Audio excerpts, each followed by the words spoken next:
নমস্কার বন্ধুরা, কিয়ান্স ব্লগে তোমাদের সবাইকে স্বাগত।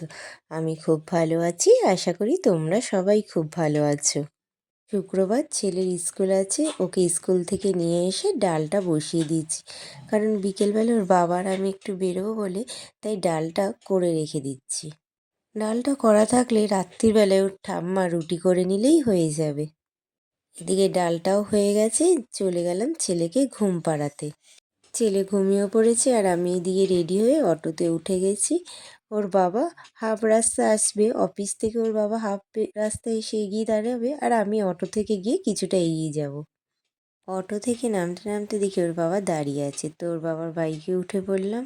বাইকে না বসছি তো খুব ঠান্ডা লাগছে, বাইরে খুব হাওয়া লাগছে। এদিকে অনেকটা রাস্তা এগিয়ে গেছি। দেখো রাতের শহরটা কি সুন্দর লাগে না? দিনের শহরে একটা আলাদা সৌন্দর্য আর রাত্রিরেরটা একটা আলাদা সৌন্দর্য।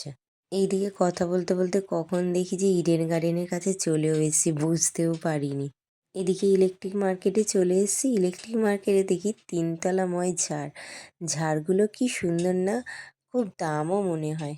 অপোজিটে একটা দোকানে দেখি কি সুন্দর ঘর সাজানো শোপিস, আমার তো খুব ভালোই লেগেছিল। এদিকে বাইরে একটু চিকেন রোল খেয়ে আর ছেলের জন্য একটা বাঘ এনে, কারণ ও খুব বাঘকে ভালোবাসে, সবসময় বাঘা বলে, তো ওর জন্য বাঘ কিনে নিয়ে এসে বাড়ি চলে আসলাম। তো বাড়িতে চলে এসেছি, এবার ছেলেকে খাওয়াতে হবে, আমাদের খেতে হবে। তো আজ এইটুকুনি থাক, কাল আবার দেখা হবে। সবাই ভালো থেকো, সুস্থ থেকো।